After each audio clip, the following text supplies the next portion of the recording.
Okay.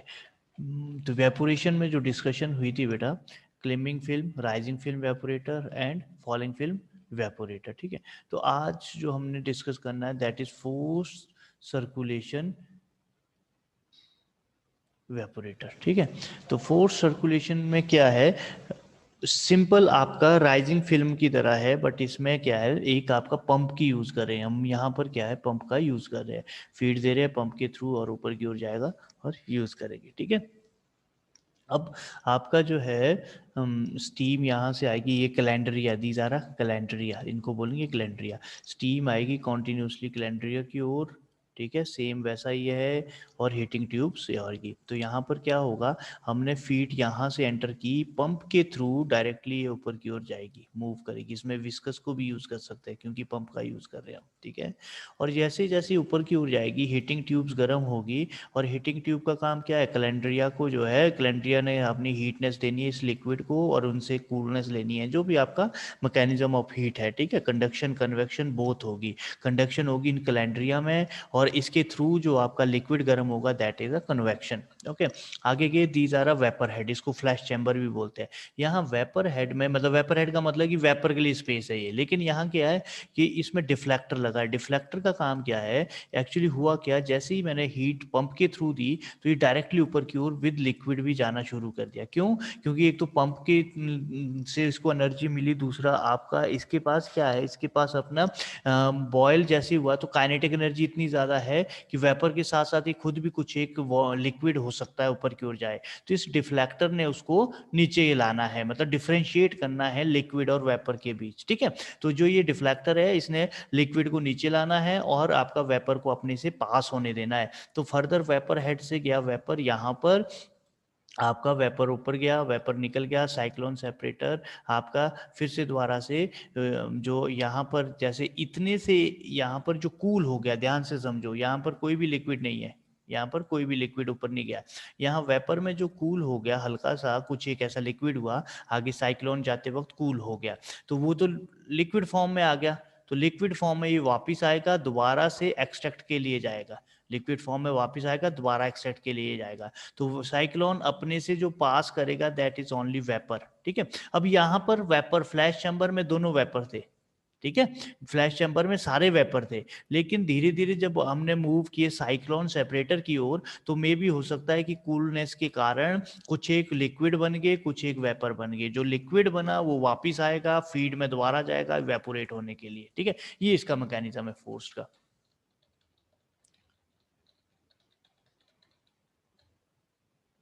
है ना। तो अब देखो ये क्या बोलता है फोर्स सर्कुलेशन का।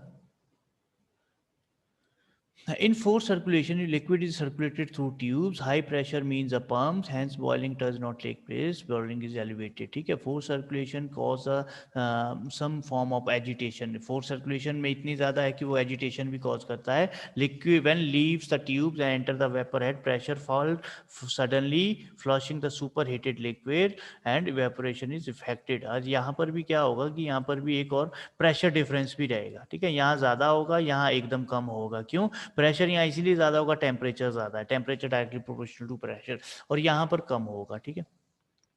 कंस्ट्रक्शन फोर्स्ड इवेपोरेटर, यहाँ पर स्टीम जैकेट है, दो ट्यूब्स लगी है, मेजरिंग 0.1 इनसाइड डायमीटर 2.5 है, part of tube project into vapour head, flash chamber में कंजस्ट डिफ्लेक्टर लगा है, ये सारी चीज़ें आपने पढ़ना, working important.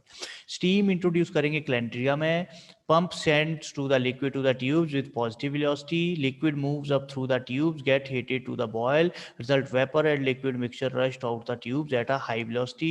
This mixture strike deflector which throws the liquid downward, thus result in the effective separation. Liquid evaporator enter to the cyclone separator, leaves the equipment, condensation, liquid return to the further evaporation, finally treated the collected. Same वही इसने बोला जो मैंने आपको समझाया है, ठीक है। एक बार फिर से रिपीट करते हैं, स्टीम यहाँ से आई, यहाँ बाहर निकल जाएगी कंडेंस्ड गैसेज, यहाँ से निकलेगी, ठीक है। नॉन कंडेंस्ड गैसेज के लिए भी कुछ बना होगा कहीं निकलने के लिए, ठीक है, ओके।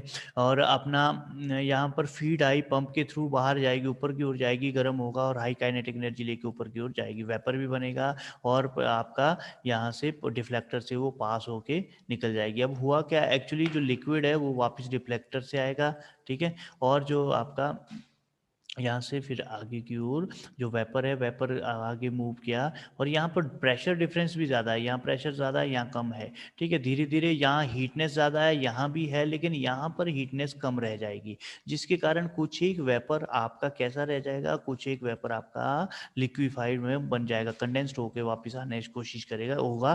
तो जो वेपर इस फॉर्म में, जैसे सपोज यहाँ पर 100% वेपर रहा और यहाँ पर बहुत कम रहेगा वो जो वेपर में, तो यहाँ पर 70% वेपर है, वो तो वेपर के थ्रू पास हो जाएगा। जो 30% रहा कंडेंस्ड हुआ फर्दर, वो साइक्लोन सेपरेटर से नीचे की ओर आ जाएगा, रिटर्न यहाँ पर रिटर्न पाइप से प्रोडक्ट फीड। अब मैं चाह रहा हूँ कि इसको कॉन्टिन्यूसली करता रहूँ, तो मैं जो ये प्रोडक्ट वाला है इसको क्लोज रखूँगा, ठीक है।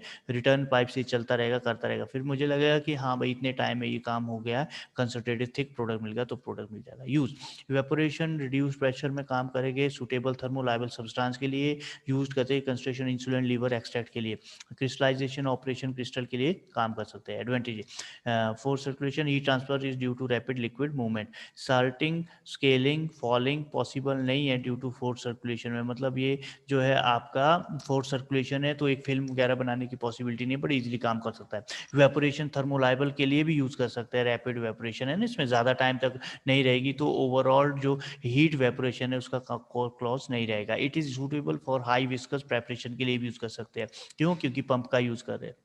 Disadvantage hold up the liquid high expensive pump, जो है ये थोड़ा एक्सपेंसिव है क्योंकि पंप के यूज़ कर रहे हैं हम और सर्कुलेशन में काम कर रहे हैं, ठीक है।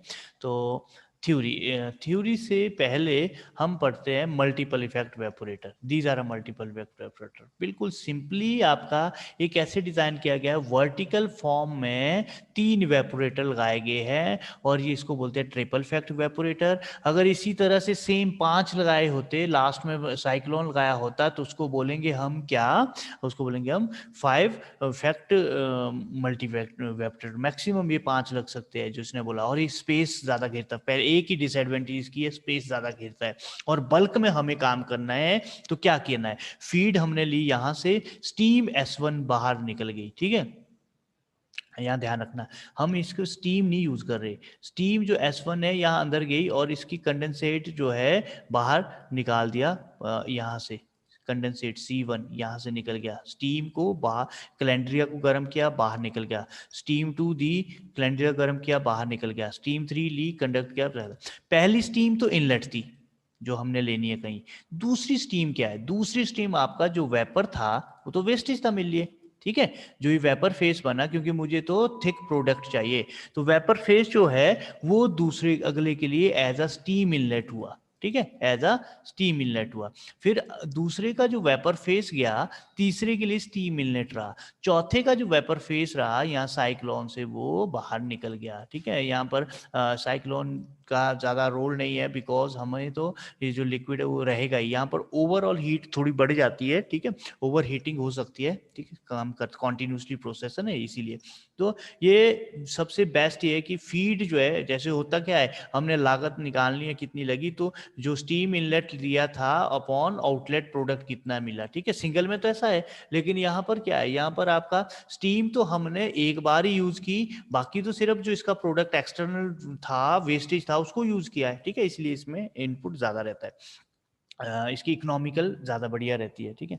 तो अब क्या हुआ, सिंगल इफेक्ट वेपोरेटर में सेवरल वे से अचीव किया ग्रेटर इकोनॉमी के लिए मल्टी इफेक्ट वेपोरेटर यूज़ करते हैं, but use non use in pharmaceutical industry में यूज़ नहीं करते। क्यों नहीं यूज़ करते, बिकॉज रीज़न इसका सबसे बड़ा ये है कि जो इसमें है ओवरऑल ऑफ हीट, मतलब आपकी हीट ज़्यादा होते रहेगा, तो इवेपोरेशन बहुत ज़्यादा टाइम तक रहेगा, मतलब, और उससे क्या होता है कि ड्रग खराब हो सकती है हमारी, ठीक है। इसलिए इसको कहाँ यूज़ करते हैं, जो वेजिटेबल एक्सट्रैक्ट वगैरह निकालने हैं ना, जहाँ पर आपके जो एक्सट्रैक्ट ऐसे निकालने जो थर्मोस्टेबल है, जिसको ज़्यादा इफेक्ट नहीं पड़ेगी, बहुत ज़्यादा यूज़ करने, वहाँ पर यूज़ करते हैं। एडवांटेजेस, लार्ज स्केल कॉन्टिन्यूस के लिए बहुत ज़रूरी है, हाईली इकोनॉमिकल है सिंगल इफेक्ट के लिए।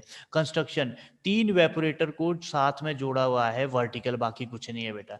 Vertical tube remain same as mention earlier. अब देखो, अगर आपने कंस्ट्रक्शन लिखनी है ना 10 नंबर की, और यहाँ से तो बात बनेगी नहीं, तो हमें वर्टिकल की पूरी कंस्ट्रक्शन लिखनी है, वर्किंग भी पार्टिकल की पूरी लिखनी है। उसके बाद उसमें ये लाइनें जोड़नी है कि 3 इवेपोरेटर साथ में जोड़े, ट्रिपल इफेक्ट देता है, और इसमें स्टीम जो है फर्स्ट की इनलेट है, सेकंड की वेपर जो है, थर्ड के लिए इनलेट स्टीम है, ठीक है। फर्स्ट का वेपर जो है, सेकंड के लिए इनलेट स्टीम है, working. These are a parallel feed arrangement. कौन सी है? पैरेलल फीड, पैरेलली अटैच हो रही है सभी से, ठीक है। तो these are a parallel feed 3 fact evaporator use करें ऑपरेशन एंड दिस, ठीक है। और इसमें पूरे डिटेल में बताया कि वेंट V1 कैसे है, कहाँ से निकलेगा, वेंट नॉन कंडेंस्ड गैस के लिए, है ना। और वेंट यहाँ देखो ये सारे वेंट है, ये vent non condensed gas too, same सब जगह सेम है, ठीक है। Steam 1 inlet, steam 2 inlet, steam 1 जो यहाँ तो गर्म दिया, कैलेंड्रिया गर्म हो गया, खुद क्या हुई, खुद लिक्विफाई हो गया, कंडेंसेट होकर बाहर निकल गया प्रोडक्ट नीचे से, यहाँ से बिल्कुल। ये सारी चीजें आपने सेपरेटर, साइक्लोन सेपरेटर लगाए, वेपर को अलग करेगा, लिक्विड को अलग करना है। अगर फर्दर आप चाहते हैं कि इसके कोई लिक्विड तो नहीं बच गया है, तो उसको हम यूज कर सकते हैं एज अ फीड फर्दर, इसीलिए इसमें रखा हुआ है ऐसा, ठीक है ना। कोई लिक्विड तो नहीं रह गया, तो वो तो लिक्विड फीड ही है, तो उसको दोबारा से यूज कर सकते, इसलिए लगाया गया है। तो ये आपका हाँ है। तो चलो अब थ्योरी की ओर मूव करते हैं। सिंपल थ्योरी कुछ ज्यादा नहीं है। Theory: in an evaporator, heat is transferred in the evaporating liquid, so as provided latent heat of vaporization.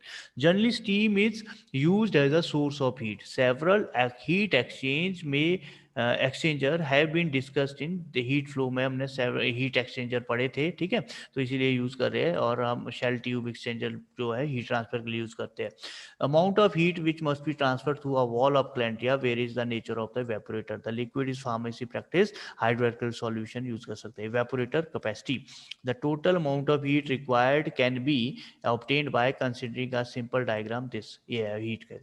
Feed दी, आगे गई, स्टीम दी, स्टीम ने इसको हीट किया, फीड यहाँ नीचे की ओर आई, कंडेंस्ड होके स्टीम बाहर निकल गई, प्रोडक्ट नीचे रहा, वेपर बाहर निकल गया। तो ये बोलता है कि इवेपोरेटिंग कैपेसिटी क्या है, हमने कितनी फीड की लगी, कितनी हमारी स्टीम लगी, और कितना हमें प्रोडक्ट मिला। That is economical way of the to know this.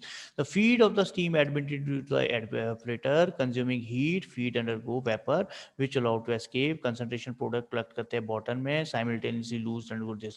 ये सारी चीजें मैंने आपको बता दी। सपोज F किलोग्राम फीड हमने दी पर आवर, 1 घंटे में F किलोग्राम फीड गई, whose solid content is weight fraction. अब देखो इसका सॉलिड कंटेंट क्या है, हीट का वेट फ्रैक्शन एंड एंथैल्पी, इससे मुझे नोट करनी है further evaluation.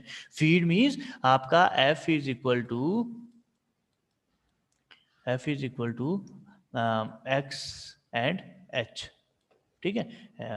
This one is ठीक। अब बोलता है कि L किलोग्राम प्रोडक्ट कलेक्ट करते हैं पर आवर। अगर F किलोग्राम फीड दिए तो L किलोग्राम प्रोडक्ट हमारा निकला, और पर आवर में वेपर जो निकला, वेपर V निकला। अब L is equal to same ever whose solute composition is weight fraction and enthalpy, same जो फीड दी enthalpy। वेपर V किलोग्राम निकाला वेपोरेटर से, solute composition, weight fraction Y, enthalpy H। तो means हमें जो निकालना है, हमें निकालना है वेट फ्रैक्शन प्लस एंथैल्पी, ठीक है, प्लस एंथैल्पी, ये दोनों चीजें हमने निकालनी है, ठीक है। मटेरियल बैलेंस: मटेरियल हमने पढ़ा था neither be created nor be destroyed, only transfer one form to the another form. Material obtain, total material entering and total material leaving, ठीक है। Input is equal to output. अब वो input ऐसे, output ऐसा, अगर मैंने 100% इनपुट दी, तो may be वो क्या कर रहा है कि हमें 10% ही आउटपुट मिली। दैट डज नॉट मीन कि input is not equal to output. उसमें 90% जो है वेस्टेज हुई है। 90% क्या हुई? वेस्टेज हुई, एरर के थ्रू वेस्टेज हुई। तो फीड क्या है? Product collected plus product liberated, obvious सी बात है। फीड क्या है? Feed is equal to product collected.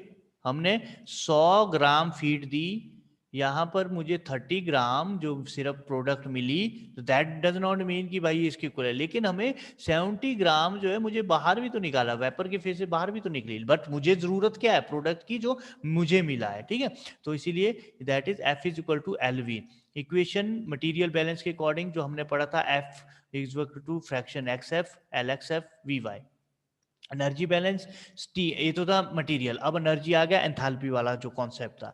Steam supply किया इवेपोरेशन से, S किलोग्राम स्टीम सप्लाई हुई पर आवर में, enthalpy of this, C kilogram condensed remove हुआ एंथैल्पी ऑफ दिस। अब देखो स्टीम हमने जो निकाली यहाँ से, तो ये कंडेंस्ड भी तो हुई, ये भी तो बाहर गई, कुछ स्टीम इसने हीट ट्रांसफर में लग गई गर्म करने को लिक्विड को, कुछ एक ये बाहर निकल गई।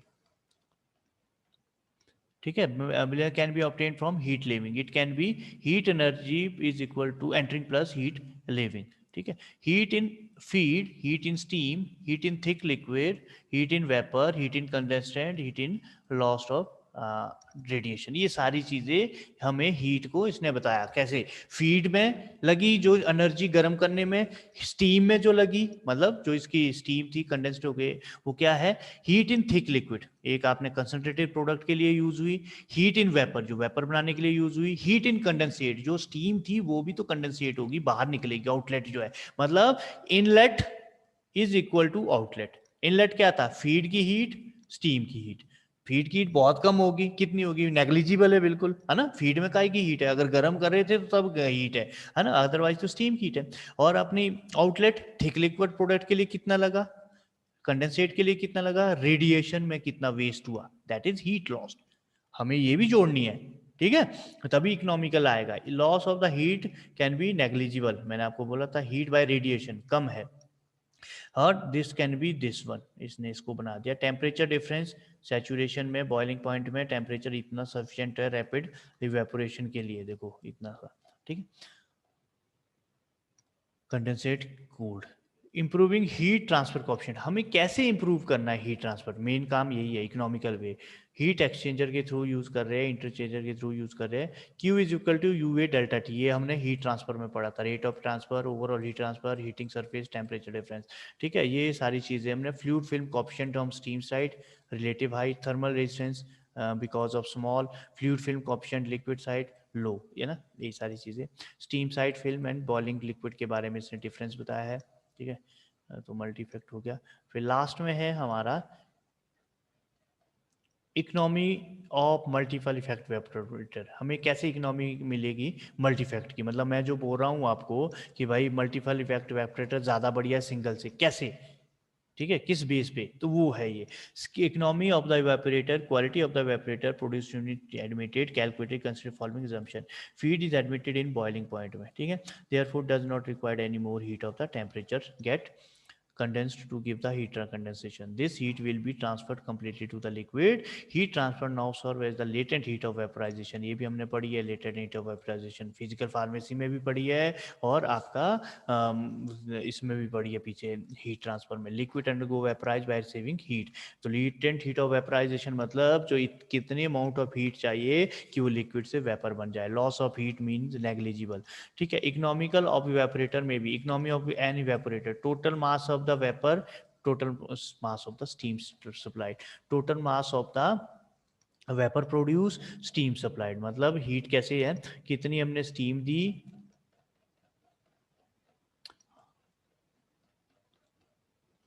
हाँ, कितनी हमने स्टीम दी और कितना हमारा वेपर निकला, ये हमें बता रहा है। ठीक है, अब तो इसलिए अब हमने सिंगल में क्या हुआ, एन यूनिट हीट वेपर दिया, एन यूनिट स्टीम सप्लाई की। ठीक है, तो दैट इज वन। लेकिन मल्टीपल में क्या हुआ, एन यूनिट वेपर दी, वन यूनिट स्टीम सप्लाई की। ठीक है, तो कहने का मतलब है इकोनॉमी ऑफ सिंगल, यहाँ पर कहने का मतलब है अगर वन यूनिट वेपर प्रोड्यूस हो रहा है, वन यूनिट में इनलेट हो रही है सिंगल में, ठीक है, ये स्टीम है वन यूनिट, ठीक है, और वेपर भी बन रहा है वन यूनिट, तो इसीलिए one upon one is one. ठीक है, सिमिलरली अगर मैंने यहाँ पर 4 यूनिट इनलेट दी और 4 यूनिट वेपर बन रहा है, तो क्योंकि दीज आर डायरेक्टली प्रोपोर्शनल, जितना स्टीम दी उतनी वेपर बना, मतलब वेपर का यही मतलब नहीं, ओनली वेपर, वेपर प्लस ये जो प्रोडक्ट निकला इसकी क्वांटिटी बता रहा है ये। इनलेट मतलब फीड प्लस दिस आपका स्टीम, ठीक है, ये दोनों चीजें बता रहा है हमें, तो that is directly proportional. 4 me upon 4, that is only again one, तो सो दिस इज वन। अभी बोलता मल्टीपल में क्या है, मल्टीपल में आपने स्टीम तो दी एक बार ही वन यूनिट, लेकिन आपके पास मल्टीपल इफेक्ट तीन थे, तो आगे की ओर मूव करता रहा, तो इसीलिए जो वेपर बने वो तीन बने, एक दो तीन, पांच होते तो पांच बार बनते, तो इसीलिए an unit of vapour produce पांच, चलो तीन का एग्जांपल लेते हैं, तीन अपॉन वन, स्टीम कितनी की 1, तो दैट इज 3। तो मतलब 3 टाइम्स मेजर, 3 टाइम ज्यादा गुना, टाइम भी देखो, कंजप्शन भी देखो, हर चीज आपकी multiple evaporator is the best evaporator. ठीक है, तो ये दैट्स ऑल अबाउट इवेपोरेशन। ठीक है, टोटली इससे कुछ आपने क्वेश्चन है आपके तो यू कैन डिस्कस।